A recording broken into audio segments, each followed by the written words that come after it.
berada di penghujung tahun 1442 Hijriah.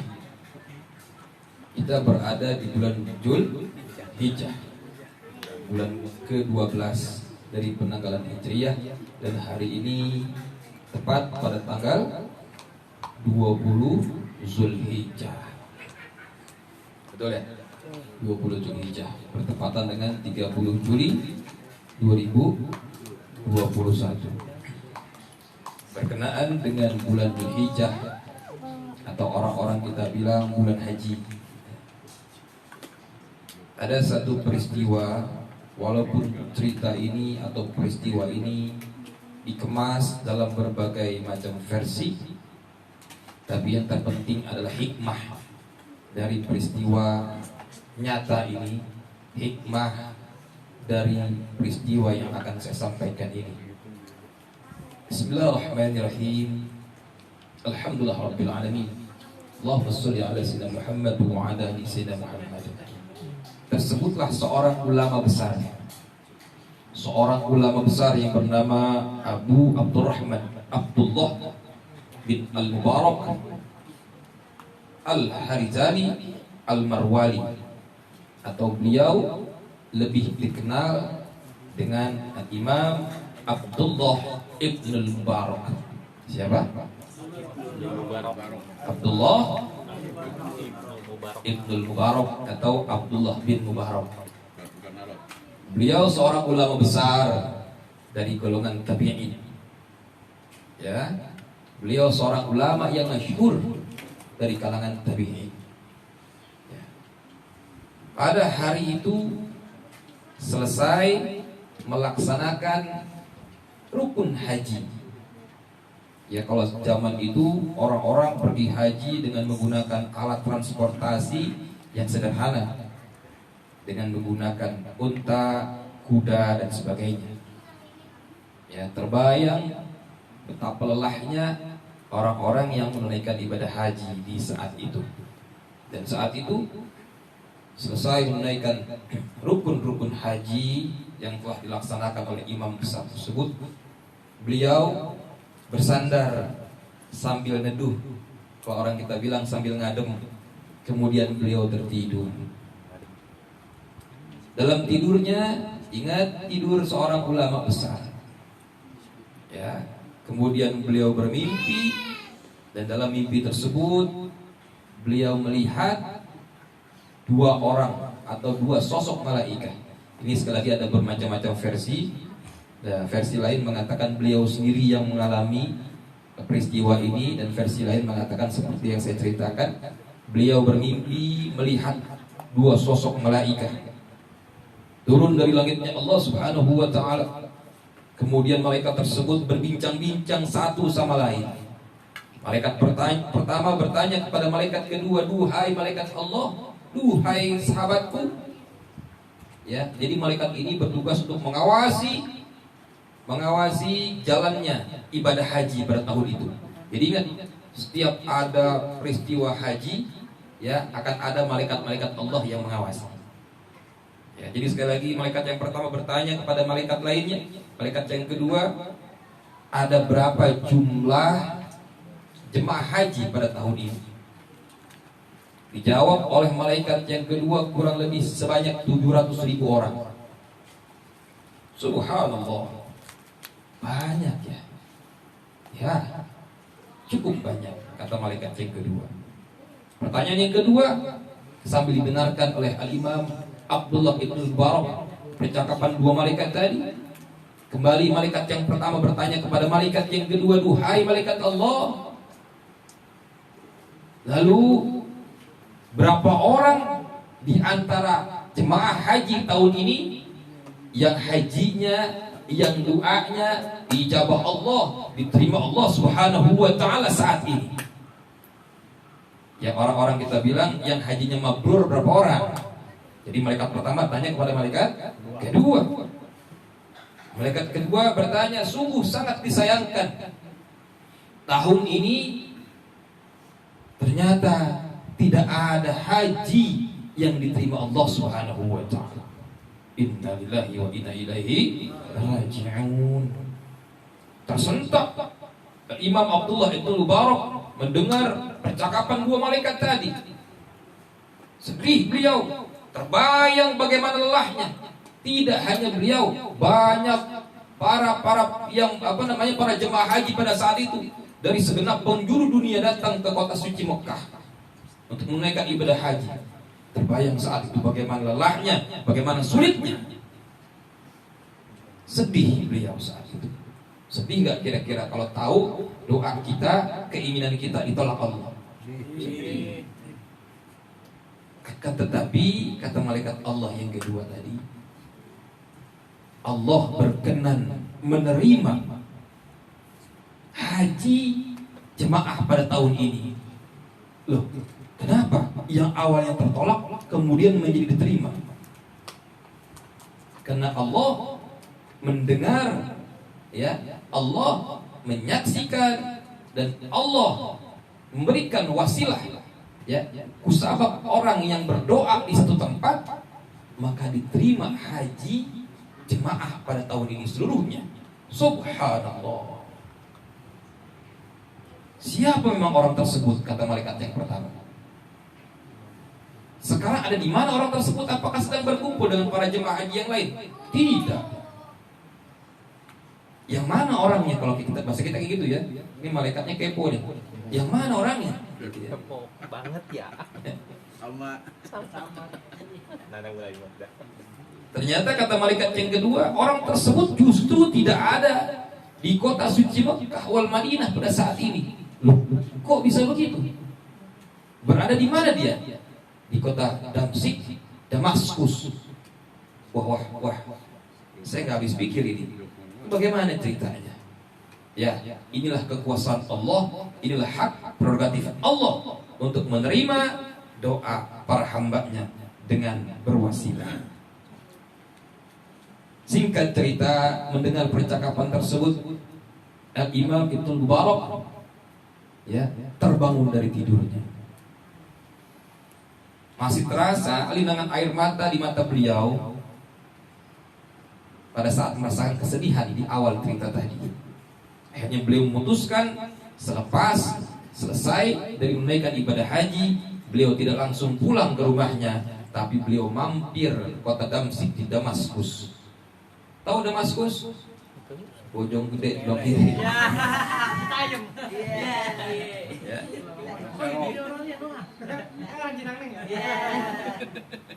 Jadi sempat tersebut oleh malaikat tadi, ya, doanya dikabulkan kusabab orang dari Damsik, Damaskus yang bernama Sa'id bin Muhaffah. Sa'id bin Muhaffah, yang justru Sa'id bin Muhaffah ini tidak berangkat haji karena tidak ada di kota Mekah. Karena logikanya orang kalau berangkat haji, ya, berada di kota Mekah, betul. Ya, singkat cerita tadi, akhirnya Abdullah ibn Mubarak pergi ke kota Damsik, Damaskus, ya, untuk mencari seorang yang bernama Sa'id bin Muhaffah. Dicari ke sana ke sini, belum ketemu juga. Akhirnya dikasih tahu ada. Jadi pikiran Imam Ibn Mubarak itu, Sa'id bin Muhaffah itu seorang ulama besar, seorang kiai, seorang ajengan, seorang ustaz. Ya. Tapi orang-orang di sana bilang memang ada di sini namanya Sa'id bin Muhaffah, tapi seorang tukang sol sepatu. Akhirnya dengan kerendahan hati beliau tetap bertanya dan tetap ingin minta ditunjukkan di mana rumah Sa'id bin Muhaffah tadi. Singkat cerita, akhirnya bertemulah Imam Abdullah ibn Mubarak, ya, di rumah Sa'id bin Muhaffah. Assalamualaikum. Waalaikumsalam. Apakah benar ini rumah Bapak Sa'id bin Muhaffah? Betul, saya sendiri. Ya, Bapak siapa ya? Ya, perkenalkan saya Abdullah ibn Mubarak. Kaget itu, ya, Sa'id bin Muhaffah kaget kedatangan seorang tamu yang namanya masyhur seantero penjuru negeri pada saat itu. Nah, seperti yang saya sampaikan tadi, Abdullah ibn Mubarak adalah seorang ulama besar di zamannya. gerangan apa Tuan Imam, gerangan apa Tuan Syekh sudi hadir di tempat saya, sudi datang ke tempat saya, kata Sa'id bin Muhaffah tadi. Sesungguhnya aku telah bermimpi bertemu dengan sosok malaikat, diceritakan tuh mimpinya tadi. Dan ternyata memang benar engkau tidak berangkat haji, betul. Lalu bagaimana? Apa yang kau kerjakan? Sehingganya dengan wasilah dirimu Allah berkenan menerima ibadah haji seluruh jemaah haji tahun ini. Ya, dijawab oleh Sa'id bin Muhaffah tadi, "Duhai Tuan Imam, sesungguhnya tidak ada amalan istimewa menurutku selain aku selama ini setiap tahun aku selalu mendengar para musafir-musafir yang ingin berangkat ke kota suci Mekah wal Madinah dengan kalimat labbaik Allahumma labbaik labbaik la syarika lak labbaik innal hamda wan ni'mata lak wal mulk la syarika lak." Setiap mendengar kalimat itu hatiku bergetar ya Tuan Imam, dan akhirnya aku memutuskan dari hasil usahaku mensol sepatu, aku sisihkan sedikit demi sedikit uang. Jadi keuntungan dibagi dua, dibagi tiga, maaf, sepertiga bagian untuk kebutuhan dirinya, sepertiga bagian itu untuk ditabung, dan sepertiga bagian untuk disedekahkan. Udah dahsyat ini. Ya, metode seperti ini. Ya, akhirnya kurun waktu 15 tahun Sa'id bin Muhaffah berhasil mengumpulkan 350 dirham kurang lebih sebagai ongkos pergi haji. Ya, pada saat akan berangkat, sebentar lagi akan berangkat, ya, perlu diketahui istri dari Sa'id bin Muhaffah dalam kondisi hamil. Dalam kondisi hamil, umumnya kalau orang hamil itu merasakan yang namanya ngidam. Malam hari itu sebelum keberangkatan suaminya, istrinya mencium aroma masakan. Kalau kayak kita nih, bahasa kita ini seperti orang lagi bakar sate. Ya, bau sate kira-kira bagaimana bau sate? Hanmai, ya, enak baunya. Kata istrinya Sa'id bin Muhaffah, "Duhai suamiku, bang, ini baunya enak banget bang. Cariin apa bang? Sate itu. Pokoknya saya mau sate yang itu bang. Sate yang itu bang, saya mau bang yang baunya nih, yang sekarang nih kita cium sama-sama." "Iya dan neng, abang cariin." Ya, malam hari itu berjalan, Sa'id bin Muhaffah mengikuti ya sumber bau atau sumber aroma masakan tadi. Ketemulah ternyata sumber masakan tadi, sumber aroma masakan tadi berasal dari sebuah gubuk yang hampir rubuh. Sebuah gubuk yang hampir rubuh. Ya, mengucap salamlah Sa'id bin Muhaffah pada penghuni rumah tadi, "Assalamualaikum." "Waalaikumsalam." Dijawab oleh seorang wanita. Seorang wanita renta, ya, dengan baju lusuh, dan sekali lagi rumahnya sebuah gubuk yang hampir rubuh. Dan terlihat di rumah tersebut yang tidak seberapa besar, ya, sedang tergeletak, kalau kayak kita nih, telentang 3 orang anak yang masih kecil-kecil. Ya, tidak seberapa besar anak tersebut. Akhirnya bicara Sa'id bin Muhaffah, "Bu, ibu masak aromanya enak banget. Kalau ibu berkenan, saya beli ya masakan ibu. Ibu lagi bakar sesuatu ya?" "Iya, saya bakar sesuatu untuk makan saya dan anak saya. Saya sedang bakar daging buat saya dan anak saya," kata ibu tadi. Ya, boleh saya bayarin bu?" "Oh nggak boleh, nggak boleh. Sebagian deh bu, satenya saya bayarin." "Wah maaf, nggak boleh."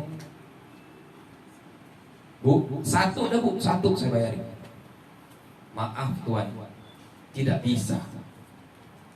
"Bu, berapa harga yang ibu sebut akan saya bayar?" Kata Sa'id bin Muhaffah. Karena apa? Karena terbayang wajah istrinya yang sedang mengidam, menginginkan masakan tersebut. Akhirnya dengan penuh perasaan sedih, ibu tadi menjawab, "Duhai Tuan, kenapa saya tidak memberikan masakan saya, sate ini yang tanpa bumbu ini, ya, kepada Tuan? Karena sate ini atau makanan ini halal buat kami, halal buat saya dan anak-anak saya, tapi haram buat Tuan dan orang lain." Tercengang, terkaget-kaget Sa'id bin Muhaffah mendengar jawaban wanita tua tadi. "Duhai ibu, kita kan sama-sama orang Islam, ya. Tidak ada hukum yang mengatakan halal buat ibu, haram buat saya. Haram ya haram buat semua, halal ya halal buat semua. Tidak, Tuan. Sesungguhnya, sekali lagi saya ulang, makanan ini halal buat kami sekeluarga, tapi haram buat Tuan." Gimana ceritanya, Bu? Baik, kalau Tuan memaksa, saya akan sampaikan. Tadi siang saya melihat ada bangkai keledai di jalan. Melihat apa? Bangkai keledai di jalan. Karena anak saya, termasuk saya, anak saya ini anak yatim. Karena ayahnya sudah wafat. Yatim-yatim yang bersama saya dan juga diri saya hampir mati kelaparan. Akhirnya saya ambil sebagian dari daging keledai tadi, bangkai keledai tadi yang mati tadi siang, saya potong kemudian saya masak hari ini. Dan daging tersebut halal buat kami. Karena kenapa? Karena apabila kami tidak makan, maka kami sekeluarga akan mati. Darurat buat kami. Ini kaidah fikih. Ya, ini kaidahnya seperti demikian. Pada hal-hal yang darurat membahayakan, maka makan. Apabila kalau tidak makan akan menimbulkan kematian. Tapi haram buat tuan-tuan, karena tuan-tuan telah tercukupi makanannya. Subhanallah. Sedih Sa'id bin Muhaffah mendengar jawaban ibu tadi. Akhirnya dia kembali pulang ke rumahnya. Dia ceritakan semuanya kepada istrinya. Akhirnya mereka tersentuh hatinya, dan Sa'id bin Muhaffah minta izin kepada istrinya, "Duhai istriku, ya, sebaiknya kita memberi masakan kepada ibu tadi dan anak-anaknya." Singkat cerita, istri Sa'id bin Muhaffah dibantu dengan suaminya, ya, karena rasa kemanusiaannya dahsyat, hebat, kepeduliannya cakep, semangat. Yang tadi sedang idam malah jadi semangat, akhirnya masak. Ya, Sa'id beli sesuatu, dimasak sama istrinya, dibawain ke rumah ibu tadi. "Bu, yang tadi makanannya buang. Bangkai keledai tadi yang ibu masak buang. Ini sudah kami bawakan makanan sebagai penggantinya." Alhamdulillah. Ya, dan saksikan duhai istriku, ya, pastinya Allah menyaksikan apa yang aku perbuat. Pada malam hari ini aku berikan tabunganku untuk berangkat ke tanah suci Mekah wal Madinah untuk menunaikan ibadah haji untuk tetangga kita yang miskin ini. Ya Allah, ya Rabb, saksikanlah bahwasanya hajiku di tempat ini, tawafku di tempat ini, wukufku di tempat ini. Terimalah hajiku ya Allah ya Rabbi. Terimalah hajiku ya Allah. Duhai Tuhan semesta alam yang maha adil dan maha pemberi. Subhanallah, subhanallah. Dengan peristiwa tadi, ya, Sa'id bin Muhaffah hajinya diterima Allah Subhanahu wa taala, walaupun ya syariatnya beliau tidak berangkat, tapi hakikatnya Allah terima hajinya sebagai haji yang mabrur, ya. Demikian. Jadi ingat, ada ibadah hablum minallah, juga hablum minannas. Dua-duanya harus balance, harus seimbang. Berkali-kali kita berangkat haji, ya, setiap tahun kita berangkat umroh, tapi ada tetangga kita yang kesulitan, tetangga kita kelaparan, ya, Allah tidak akan menerima ibadah tersebut. Ya, karena baginda Rasulullah sallallahu alaihi wasallam bersabda, khairun nas anfa'uhum linnas. Sebaik-baik manusia yaitu manusia yang bermanfaat untuk orang lain, peduli sama orang lain. Ayo berbagi dengan orang lain. Hablum minan nasnya juga harus seimbang dengan hablum minallah. Kalau kita ingin Allah tersenyum kepada kita, maka buat hamba-hamba Allah tersenyum. Ya, ingat kita ini semuanya serba terbatas dan sebatas. Ya, kekuatan kita nggak selamanya, umur kita nggak selamanya muda. Selagi kita bisa, selagi kita mampu, lakukan kebaikan, tebar kebaikan dimanapun kita berada. Ya, bertakwalah dimanapun kita berada. Ittaqillah haitsu ma kuntum. Bertakwalah kalian dimanapun kalian berada. Ya, baginda Rasulullah sallallahu alaihi wasallam bersabda, "Ightanim khamsan qabla khamsin." Manfaatkan hal yang 5 sebelum datang hal yang 5. Ya, jadi manfaatin di sini maksudnya pergunakan sebaik-baiknya sesuatu yang 5 yang Allah berikan kepada kita sebelum datang sesuatu yang 5 juga. Apa itu? Yang pertama, sababaka qabla haramik. Manfaatkan waktu muda kita sebelum datang waktu tua. Kan kalau lagi masih muda kan masih gagah. Ya, mau ibadah kuat. Tarawih 23 rakaat, jos. Ya, jalan ke masjid, ke taklim, berangkat. Selagi Allah berikan kekuatan. Sebelum datang waktu tua. Biasanya kalau tua itu banyak uzurnya. Ya, nggak kuat sila lama. Ya, pengen nyindir gitu.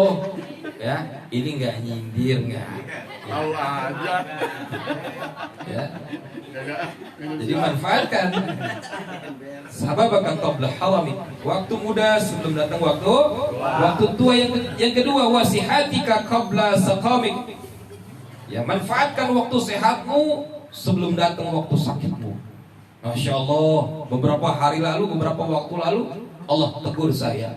Allah berikan saya nikmat, itu nikmat sakit. Gak enak Pak, gak enak Bu. Masya Allah. Ya, infusan gak bisa dilepas. Ya, gak nyaman rasanya. Ya, pengen kemana-mana gak boleh. Ya masa bubung jarum infus. Ya, jadi sekali lagi manfaatkan waktu sehat kita sebelum datang waktu sakit. Ini baginda Rasulullah yang bersabda. Berapa tuh dah? 2. Yang ketiga, wa ghinaka qabla fakrika. Gunakan waktu kayamu sebelum datang waktu fakirmu. Kan kalau kaya enak, mau sedekah bisa. Ya sedekah yang banyak. Mau ngebantu orang dengan finansial mudah. Ya. Demikian. Jadi gunakan waktu kayamu sebelum datang waktu fakirmu. Ya, manfaatkan sebaik-baiknya. Yang keempat, wa firadaka qabla sughlika. Gunakan waktu luangmu sebelum datang waktu sempit. Ini lagi luang nih mau ngaji. Datang paksain. Allahumma paksain. Ya. Paksain datang. Entar yang sekolah kerja. Wah, banyak kerjaan. Ya. Yang kerja ada lembur. Ya. Ingat, setan mah dengan berbagai macam cara goda. Ya, setan banyak caranya buat goda manusia. Untuk menghalang-halangi manusia tersebut mendapatkan ridha Allah, menghalang-halangi manusia tersebut menjalankan perintah Allah. Menuntut ilmu, mobil khusus ilmu agama, ini perintah Allah bukan? Perintah Allah. Setan tidak akan pernah tinggal diam untuk menghalang-halangi seorang hamba ya menuntut ilmu. Dan yang terakhir, ya, wa hayataka qabla mautika. Manfaatkan waktu hidupmu sebelum datang matimu. Selagi masih hidup, ayo kumpulin bekal ibadah kepada Allah Subhanahu wa taala. Karena betapa banyak orang-orang yang berada di dalam tanah itu, yang dikubur pengen beribadah walaupun sejenak, mohon sama Allah, tapi nggak dikasih sama Allah. Jadi kita nih selagi kita masih hidup, ayo manfaatkan sebaik-baiknya waktu yang Allah berikan kepada kita. Ya, jadi hubungan kepada Allah manfaatkan, ya, perbaiki hubungan kita kepada Allah. Dan juga tadi yang pertama, kita hubungan kita terhadap manusia, sesama makhluk Allah, ya, perbaiki dengan sebaik-baiknya. Dan juga hubungan kita kepada Allah, bagaimana cara yang terbaik? Di antaranya adalah bersyukur kepada Allah Subhanahu wa taala. Ya, bersyukur kepada Allah Subhanahu wa taala. Ya. Bersyukur apabila nikmat kita sudah terima. Kita udah pernah merasakan nikmat dari Allah belum? Sering. Gak sanggup kita menghitung-hitung nikmat yang Allah berikan kepada kita.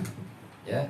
Dan juga selain bersyukur atas nikmat yang telah Allah berikan, juga bersabar apabila keputusan telah Allah tetapkan kepada kita semua.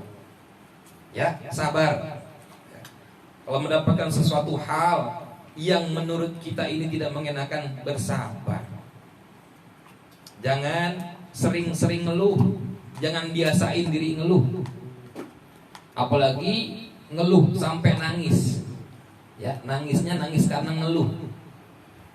Malaikat ngelihat, ingat nih, kalau kita nangis gara-gara ngeluh, kita gerundelan, gerendengan, malaikat yang dengar, yang ngelihat itu nggak bakalan nangis, nggak bakal kesian sama kita.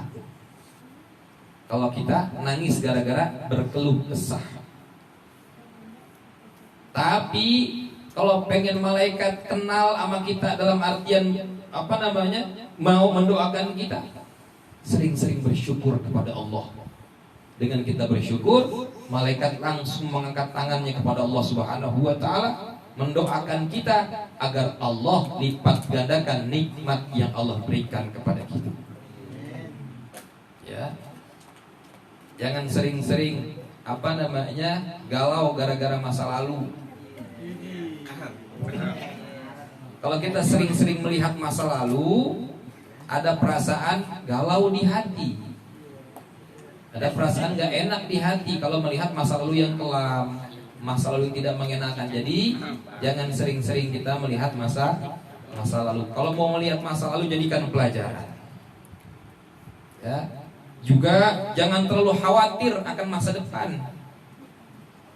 Ya, jangan terlalu khawatir akan masa depan. Kenapa? Nanti kita bisa gelisah. Bisa gelisah apabila kita terlalu khawatir dengan masa depan kita. Ntar gue jadi apaan ya? Sekarang gue begini, ntar gue bagaimana nanti ya? Ya, jangan sering melihat ke belakang dan juga jangan terlalu sering melihat ke depan. Ke belakang bisa sedih karena galau, ke depan bisa khawatir dan jadi gelisah. Lalu kemana kita harus melihat, Ustaz? Kalau kita ke belakang jangan terlalu sering, depan juga jangan terlalu sering. Lalu kemana kita harus melihat? Lihatlah ke atas, karena di sana ada Allah Subhanahu wa taala. Kalau kita bergantung kepada manusia, manusia akan hilang, akan pergi. Ya, kita akan sering dikecewakan. Tapi melihatlah ke atas, bersandarlah kepada Allah Subhanahu wa taala. Karena Allah Subhanahu wa taala tidak akan pernah meninggalkan kita. Sebab sekali lagi yang pernah saya sampaikan, musibah terbesar untuk seorang hamba apabila Allah berpaling dari hamba tersebut. Apabila Allah meninggalkan hamba tersebut, itu adalah musibah yang paling besar. Dan sekarang sudah ada tanda-tandanya. Ya, apa tanda-tandanya? Kita nggak boleh masuk ke rumahnya Allah Subhanahu wa taala. Emang apa? Digembok. Ya. Kalau kita pengen ke rumahnya Bang Irwan, kita sering ke rumah Bang Irwan, sering ngobrol di sana, sering ngopi di sana. Ya, lama kita ngobrol di sana, berulang-ulang hampir setiap hari. Itu saat Bang Irwan bilang, Ustaz, jangan mari dulu dah. Ada perasaan gak nyaman. Apa ya? Saya salah apa ya sama Bang Irwan ya? Berarti ada satu hal yang tidak baik. Saya harus introspeksi diri. Mungkin pada saat saya ketemu Bang Irwan, saya melakukan tingkah laku yang kurang ajar, atau saya makan mulu di sana bawain beras kagak, umpama. Ya. Jadi bikin tuan rumah nggak suka. Dan masjid adalah rumah Allah. Kalau rumah Allah sampai digembok dan kita nggak boleh datang ke sana, ayo kita introspeksi diri. Ada apa dengan diri kita? Ya mudah-mudahan ya Allah Subhanahu wa taala sekali lagi ya berkenan, pasti berkenan ya mendekati kita, dan kita juga ya mohon kepada Allah agar dimudahkan langkah kita, dibimbing pikiran kita, hati kita untuk terus mendekat kepada Allah Subhanahu wa taala. Jangan terus-terusan atau jangan sering-sering mikirin perkara dunia. Bukan nggak boleh. Imam Ali pernah mengatakan, apabila orientasi kita, pikiran kita terus-terusan kepada hal-hal yang berbau perut, ya, dunia identik dengan perut, nafsu, segala sesuatu ya tentang perut kita pikirin mulu, makanan, pakaian, ya kemewahan dan sebagainya, itu kan urusan dunia maksudnya, ya urusan perut, ya. Kalau kita orientasi kita terus-terusan kepada perut, berarti kualitas kita tidak jauh dari sesuatu yang keluar dari perut. Imam Ali karamallahu wajhah mengatakan hal demikian. Ya, jadi kalau orientasi kita, pikiran kita selalu melulu tentang perut, maka kualitas diri kita enggak jauh dari sesuatu yang keluar dari perut. Ya, ayo sekali lagi bina hubungan baik dengan sesama makhluk Allah, dan juga bina hubungan kita, perbaiki hubungan kita dengan Allah Subhanahu wa taala. Hablum minallah dan hablum minan nas, perbaiki. Ya. Enggak usah terlalu banyak ya untuk mencapai satu kepopuleran. Ya, syaratnya enggak harus teman banyak. Seekor singa biasanya sendirian dia nggak bergerombol, tapi dengan kesendiriannya singa tersebut tetap menjadi seorang atau seekor raja hutan. Ya, dia nggak bergerombol, tapi dia tetap seorang raja. Ya, juga kalau filosofi jari ini, ya jari kelingking, jari manis, jari tengah, jari telunjuk, mereka rapat berdekatan. Betul. Ya. Yang jauh apa yang jauh? Jempol. Cacat ya. Ya. Ini rapat jempol sendirian. Tapi coba kalau jempol ini nggak ada, ya, fungsi yang 4 ini akan kurang. Jadi jempol walaupun sendiri, ya walaupun sendiri, jempol ini tetap bermanfaat. Begitulah hidup kita. Ya, walaupun kita nggak banyak, ya, teruslah memberi manfaat untuk orang banyak. Ya, teruslah tumbuhkan rasa cinta kepada orang banyak. Insya Allah, ya orang-orang pun akan mencintai kita. Bukan kuantitas, bukan banyak yang kita harapkan, tapi kualitas cinta yang kita pupuk. Insya Allah dengan kecintaan, sekali lagi kita mendapatkan ridha Allah Subhanahu wa taala. Ya, mudah-mudahan ya. Sekali lagi ayo sama-sama kita berpositif thinking kepada Allah Subhanahu wa taala. Ya, boleh jadi keterlambatan kita hadir di suatu tempat merupakan satu cara Allah untuk menyelamatkan kita. Boleh jadi sampai saat ini kita belum menikah, ya, itu satu keberkahan dari Allah Subhanahu wa taala. Karena Allah sedang mempersiapkan ya seseorang bidadari surga untuk mendampingi kita. Ya, seorang wanita sholihah yang kelak akan mendampingi kita. Jadi selalu berpositif thinking. Walaupun belum nikah, terus berdoa kepada Allah dan ikhtiar usaha. Mudah-mudahan mendapatkan pendamping yang soleh atau sholihah, yang laki yang sholihah pendampingnya, ya, yang perempuan yang soleh. Ya, demikian.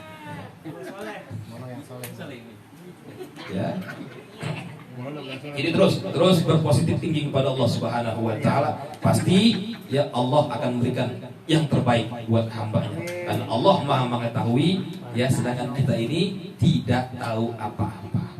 Ya, sekali lagi mudah-mudahan di kesempatan yang singkat ini, ya, mudah-mudahan kita bisa terus memperbaiki kualitas diri kita, ya, terus membina hubungan baik sesama manusia dan juga membina hubungan baik kita kepada Allah Subhanahu wa taala.